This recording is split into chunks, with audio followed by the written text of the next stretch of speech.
मेरा नाम है मोहित और आपका स्वागत है हमारे यूट्यूब चैनल हिस्ट्री चैंपियन में। तो जैसा कि आप जानते हो, आपका जो ज्योग्राफी का जो पेपर हुआ था थोड़े दिन पहले, क्लाइमेटोलॉजी एंड द जो ओशनोग्राफी, तो उससे संबंधित कंप्लीट आपके सामने आंसर की लेके आया हूँ। तो काफ़ी स्टूडेंट है वो इसको अच्छे से पढ़ लेना इस पेपर को, इसमें से भी आपको काफ़ी क्वेश्चन देखने को मिल सकते हैं। तो चलो शुरू करते हैं वीडियो को। इससे पहले आप चैनल को सब्सक्राइब कर देना, वीडियो को लाइक कर देना और अपने दोस्तों को जरूर से शेयर कर देना। पीडीएफ है वो इसके सॉल्यूशन की टेलीग्राम चैनल पे मिल जाएगी। साथ के साथ अगर आप राजस्थान की सीईटी की तैयारी करते हो तो यहाँ पर जो प्रोडक्ट वाला ऑप्शन आएगा, यहाँ पर क्लिक करके आप किताब खरीद सकते हो, आपको सबसे ज़्यादा डिस्काउंट देखने को मिलेगा। और भी कोई चीज़ खरीदोगे फ्लिपकार्ट या मिंत्रा से, आपको सबसे ज़्यादा इस यहाँ पर क्लिक करने से आपको डिस्काउंट देखने को मिल जाएगा, तो खरीद लेना। तो चलो शुरू करते हैं अपन। सबसे पहला है क्लोरोफ्लोरोकार्बन क्या है। तो क्लोरोफ्लोरोकार्बन क्या है, देखो क्लोरोफ्लोरोकार्बन क्या है, क्लोरीन, फ्लोरीन और कार्बन होते हैं। तो सीएफसी नाम से इसको जाना जाता है। किससे नाम से? सीएफसी। इसमें क्या होते हैं? क्लोरीन, फ्लोरीन और कार्बन है वो देखने को मिलते हैं। इसको किस में उपयोग किया जाता है? ये एक प्रकार की गैस होती है जिसको रेफ्रिजरेटर में, एसी में व एरोसोल स्प्रे, ये जो आपके सामने सेंट वगैरह लगाते हो ना, उसके अंदर इसको डाला जाता है। लेकिन ये क्या करती है, आपके सामने ये भारी होती है और जो आपके सामने ओजोन है उसके साथ रिएक्शन करती है। ओजोन के अंदर क्या होता है? O3 होती है, ऑक्सीजन के 3 मॉलिक्यूल होते हैं। उसके साथ ये क्या करती है? रिएक्शन करके उसको कमज़ोर बना देती है और उसके परत में छेद करने का कार्य करती है। तो यही है, ये ओजोन को इसने क्या कर दिया था, जो इस ओजोन को छेद करने में इसका जो सीएफसी का, क्लोरोफ्लोरोकार्बन का बहुत बड़ा योगदान था। आपको अच्छे से समझ में आ गया होगा। अगले वाले प्रश्न की तरफ अपन बढ़ते हैं। आइसोलेशन क्या होता है, सूर्य ताप क्या होता है। तो पृथ्वी की सतह पर सूर्य से प्राप्त होने वाली ऊर्जा को कहते हैं, मतलब ये पृथ्वी है, यहाँ पर जो सूरज की सीधी किरणें जो पृथ्वी पर पड़ रही हैं, इसी को क्या कहा जाता है? सूर्य ताप के नाम से जाना जाता है। ये विकिरणें क्या होती हैं? आपके सामने ऊर्जा ऊर्जा का जो वातावरण होता है वहाँ पे अलग अलग प्रकार की गैस पाई जाती हैं, साथ के साथ वहाँ पर आपको जो पानी की वाष्प पाई जाती है, अलग अलग चीज़ें वहाँ पर वायुमंडल के अंदर पाई जाती हैं। उससे होते हुए, ओजोन वगैरह से होती हुई सीधी अपनी पृथ्वी पर पहुँचती हैं। उसको किस नाम से जाना जाता है? सूर्य ताप के नाम से जाना जाता है। मतलब आज के समय आप जो सूरज की गर्मी देखते हो ना अपने जो वातावरण के अंदर, जो धूप वगैरह होती है, उसी को सूर्य ताप के नाम से जानते हैं। अगला क्या है? तापीय विलोमता क्या होती है आपके अंदर? इन्वर्जन ऑफ टेम्परेचर क्या होता है? तो तापीय विलोमता क्या होती है आपके सामने?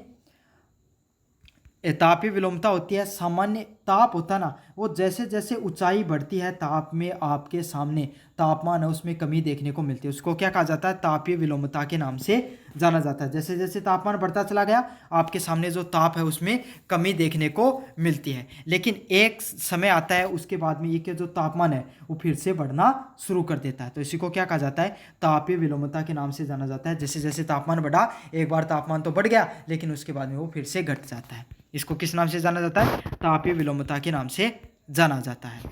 अगला है, what are the dry and wet adiabatic rate.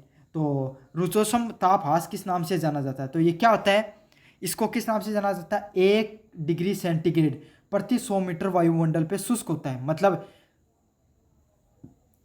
100 metre की दूरी पर 1 सेंटीग्रेड में जो आपके सामने शुष्कता देखने को मिलती है उसी को कहा जाता है। समझ में आ गया आपके सामने। अगला क्या है, उष्ण कटिबंधीय चक्रवातों के प्रदेश क्षेत्र कौन से होते हैं? तो इसमें आपके सामने 3 क्षेत्र होते हैं।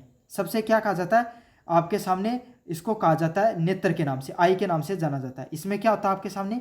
चक्रवात का सबसे शांत केंद्र, मतलब चक्रवात है वो बीच का जो केंद्र होता है ना, उसको आई बोला जाता है। यहाँ पर चक्रवात है वो सबसे ज़्यादा शांत होता है, सबसे ज़्यादा उसका शांत क्षेत्र बोला जाता है।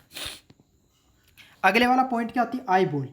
क्या पॉइंट होते हैं आपके सामने? Eye ball. आई बॉल्स क्या होते हैं? जो चक्रवात के चारों तरफ घूमता रहता है ना, ऐसे ऐसे उसमें भौर उठती रहती है, उसको क्या बोला जाता है? आई बॉल के नाम से जाना जाता है। नेत्र दीवार के नाम से जाना जाता है। किस नाम से जाना जाता है? नेत्र दीवार के नाम से जाना जाता है। इसमें क्या होता है, वो आपके सामने अत्यधिक तूफानी क्षेत्र होता है। यहाँ पर आपके सामने सबसे ज़्यादा तूफान है वो देखने को मिलता है, सबसे ज़्यादा भौर उठते रहते हैं, इसको नेत्र दीवार के नाम से जानते हैं। फिर अगला क्या होता है? वर्षा पट्टियाँ। अगला क्या होगा? वर्षा पट्टियां। तो वर्षा पट्टियां क्या होती हैं? चक्रवात के चारों ओर जो वर्षा क्षेत्र पाया जाता है, जो चक्रवात होती है उसके चारों ओर जो आपके सामने क्षेत्र पाया जाता है, उसको किस नाम से जाना जाता है? चक्र पट्टियों के नाम से जाना जाता है। जैसे चक्रवात आ गया और फिर उसके आसपास वाले क्षेत्र में जो जोरदार बारिश देखने को मिलती है ना, उसको अपन चक्र पट्टियों के नाम से जानते हैं। समझ में आ गया आपके सामने। अगले वाले प्रश्न की तरफ बढ़ते हैं अपन, 6 नंबर प्रश्न की तरफ। गियोट क्या है? तो आपके सामने गियोट क्या होता है इसके बारे में अपन अच्छे से समझेंगे। तो ग्योट क्या होता है? ग्योट समुद्र तल से ऊपरी उठी हुई पहाड़ियाँ होती हैं जिसका शिखर चपटा होता है। मतलब आपके सामने ये जो समुद्र होता है वहाँ पर भी अलग अलग प्रकार की पहाड़ियाँ पाई जाती हैं, तो वहाँ पर ऐसे प्रकार का शिखर होता है। पहाड़ियाँ आमतौर पर ऐसी होती है लेकिन इसकी जो टॉप ऊपर वाली जो चुबली सी है वो टूट गई है, तो वो क्या होगा, ऐसा वाला जो क्षेत्र है वो देखने को मिलता है। उसको क्या कहा जाता है आपके सामने? ग्योट के नाम से जाना जाता है। किस नाम से जाना जाता है? ग्योट के नाम से जाना जाता है। ऐसा जो आपके सामने जो पहाड़ी जिसका ऊपर का जो शिखर है वो चिपटा होता है, और ये विलुप्त ज्वालामुखी का अवशेष माना जाता है। मतलब कोई भी ज्वालामुखी थी वो पहले इस क्षेत्र में पाई जाती थी, लेकिन अब वो क्या हो गई है? विलुप्त हो गई है।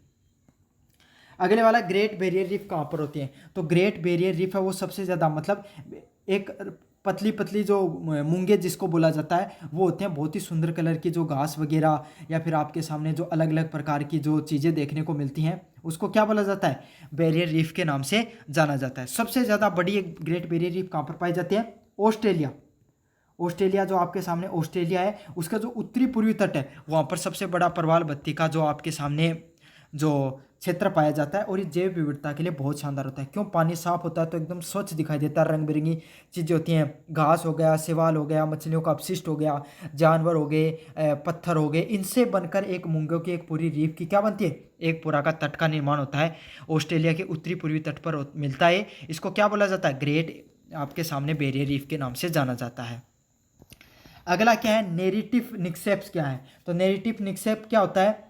ये एक प्रकार का तलछट होता है जो समुद्री तट में जमा हो जाता है, जैसे रेतीले मिट्टी व चट्टान पत्थर शामिल होते हैं। तो आपके सामने जो नेरेटिव निक्सेप क्या है? ये एक प्रकार का जो समुद्र तट है ना उसके पास अलग अलग प्रकार के पत्थर आकर जमा हो गए, समझ रहे? मिट्टी हो गई, चिकनी पत्थर हो गई, मिट्टी हो गई, ये सब एक जगह आकर इकट्ठे हो गए, और इससे क्या हो गई? जो तटीय धाराएं हैं वो मिलते हैं। मतलब अच्छे से समझो, क्या हो गया? आपके सामने नदियाँ अपने साथ क्या लेके आएगी? मिट्टी लेकर आई हैं, पत्थर लेके आई हैं गोल गोल, वो एक जगह जहाँ पर इकट्ठे हो जाते हैं उसको अपन क्या बोलते हैं? उसको अपन नेरेटिक डिपॉजिट, नेरेटिक निस्पेक्स के नाम से जानते हैं। समझ में आ गया होगा आपके सामने।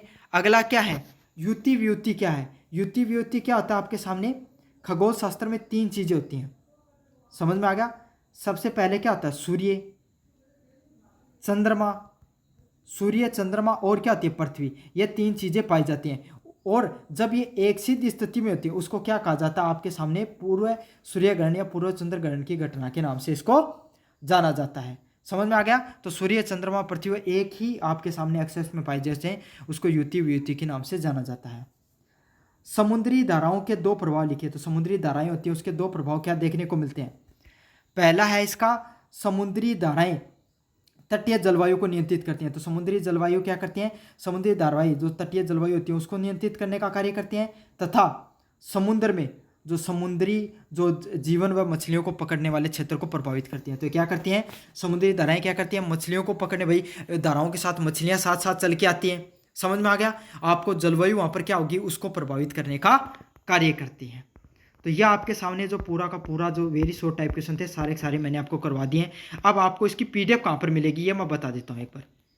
आप जैसे ही आप आपके सामने जो टेलीग्राम का लिंक दे रखा है डिस्क्रिप्शन, उस पर क्लिक करोगे तो आपको सबसे पहले अभी कर लोगे तो यहाँ पर फिजिकल ज्योग्राफी सेकंड सेमेस्टर की इसको खोलोगे, ऐसी पीडीएफ खुल के आ जाएगी। देखो ये रही क्लाइमेटोलॉजी एंड जो ओशियनोग्राफी का ही पेपर है ये, इसको फिजिकल ज्योग्राफी के नाम से डाल रखा है। अगर आपको यहाँ पर नहीं मिले तो ऊपर के समय यूनिवर्सिटी चैंपियन लिखा हुआ है, इस पर क्लिक करोगे। इस पर क्लिक करने के बाद में आपको यहाँ पर, अभी तो इसमें पीडीएफ कम है लेकिन आपको बाद में और देखने को मिलेंगे, तो आप सर्च कर लेना फिजिकल ज्योग्राफी। सर्च करोगे आपके सामने ऐसी पीडीएफ है देखने को मिलेगी, इस पर क्लिक करके आप क्या कर सकते हो? पूरा का पूरा अच्छे से पढ़ सकते हो इनको। अब यूनिट वाइज अपन आगे बढ़े तो पहला प्रश्न है जो उसमें क्या है? ओजोनोस्फीयर के विस्तार व महत्व को समझाइए। तो explain the expansion and describe the importance of ozonosphere. तो ओजोनोस्फीयर के विस्तार व महत्व को बताना है। ये छोटे वाले प्रश्न इनको अच्छे से करके चले जाना, यही प्रश्न आपको भी देखने को मिलेंगे। Discuss planetary winds and describe the influence of pressure belt. ग्रहीय पवनों पर चर्चा कीजिए, वायुदाब पट्टियों पर इनके प्रभाव को वर्णन कीजिए। तो आपके सामने जो ग्रहीय पवन क्या होती हैं और वायुदाबीय पट्टियाँ क्या होती हैं इस पर आपको टिप्पणी करनी है। अगले वाला प्रश्न है give the detail classification of cloud. बादल व मेघों के वर्गीकरण को सविस्तार प्रस्तुत कीजिए। तो बादल होते हैं व मेघ होते हैं, इनको सविस्तार रूप से आपको क्या करना है? सविस्तार रूप से बताना है। अगला क्या है, what are the characteristics of the mid altitude steppes. Steppes तुल्य जो जलवायु होती है उसकी क्या विशेषताएं होती हैं, तो स्टेपीज तुल्य जलवायु होती है उसकी क्या विशेषताएं होती हैं उसके बारे में आपको बताना है। यूनिट नंबर 3 की बात करें, हिंद महासागर की तली उच्चावचों की विशेषताओं के बारे में बताइए। तो हिंद महासागर है उसकी जो तली उच्चावच होती है उसके बारे में विशेषताओं के बारे में बताना है। अगला है explaining the affecting factor of the ocean salinity. अगले वाला यूनिट नंबर 4 में समुद्री धाराएं क्या होती है, तो समुद्री धाराएं क्या होती हैं, इनका निर्माण कैसे होता है, what are the ocean current and how they caused, उनका निर्माण कैसे होता है इसके बारे में आपको बताना है। अगले वाला प्रश्न है, what are coral reef. Coral reef प्रवाल बत्तियां क्या होती है, describe the various type of coral reef. तो प्रवाल बत्तियां क्या होती है और इनका निर्माण कैसे होता है इसके बारे में आपको अच्छे से बताना है।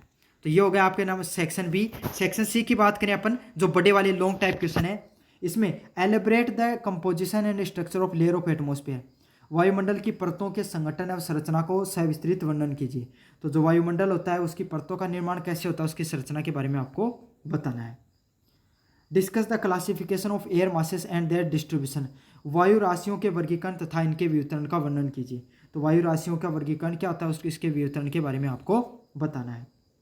अगला वाला प्रश्न है, explain the ocean deposit, classify the ocean deposit and describe their distribution. महासागरीय निष्पेक्ष क्या होता है, महासागरीय निष्पेक्षों को वर्गीकरण कीजिए तथा इसके वितरण को वर्णन कीजिए। महासागरीय निष्पेक्ष के बारे में बताना है। अगला क्या है, discuss the theory regarding the origin and coral island and coral reefs. प्रवाल बत्तियों प्रवाल द्वीपों व प्रवाल भित्तियों की उत्पत्ति के बारे में सिद्धांतों की व्याख्या कीजिए। तो यह आपके सामने जो आपका जो पेपर होने वाला था क्लाइमेटोलॉजी एंड ओशियनोग्राफी, उससे संबंधित मैंने कंप्लीट जो पेपर हुआ है वो करवा दिया है। अच्छे से कर लेना, पीडीएफ को अच्छे से पढ़ लेना। धन्यवाद।